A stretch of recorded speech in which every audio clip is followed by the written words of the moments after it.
সম্প্রতি সামাজিক যোগাযোগ মাধ্যমে আলোচনার কেন্দ্রবিন্দুতে উঠে এসেছে ভারতের সাবেক সেনা কর্মকর্তা কর্নেল অবসরপ্রাপ্ত অজয় কে রায়নারের একটি টুইট, যেখানে তিনি ইঙ্গিত দিয়েছেন হাদির পরবর্তী লক্ষ্যবস্তু হতে পারেন এনসিপি নেতা হাসনাত আবদুল্লাহ।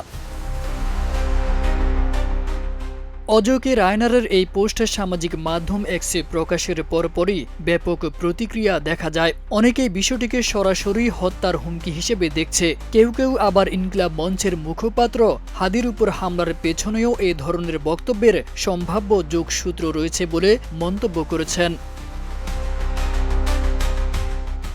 রায়নার শুধু নাম উল্লেখ করে থেমে থাকেননি, বরং কোথায় ও কিভাবে গুলি করা উচিত সে সম্পর্কেও মন্তব্য করেছেন। তার বক্তব্যে বলা হয়েছে, মাথায় নয় ঘাড়ে গুলি করা উচিত। প্রথমে লক্ষ্যবস্তুকে নিশ্চুপ করতে হবে, এরপর ধাপে ধাপে ভুলগুলো সংশোধন করা হবে।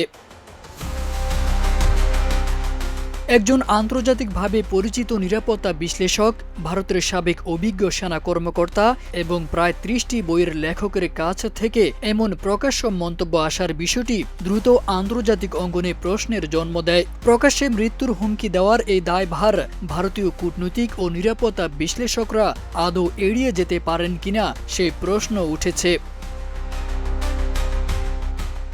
সব মিলিয়ে এই ঘটনা আবারও দেখিয়ে দিল সামাজিক যোগাযোগ মাধ্যমে প্রভাবশালী ব্যক্তিদের দায়িত্বশীল আচরণ কতটা জরুরি। আন্তর্জাতিক পরিসরে প্রকাশ্যে সহিংসতা ও হত্যার ইঙ্গিতপূর্ণ বক্তব্য শুধু ব্যক্তি নয়, রাষ্ট্র ও কূটনৈতিক সম্পর্ককেও প্রশ্নের মুখে দাঁড় করায়। তারেক আজিজ খান, প্রজন্ম ২৪।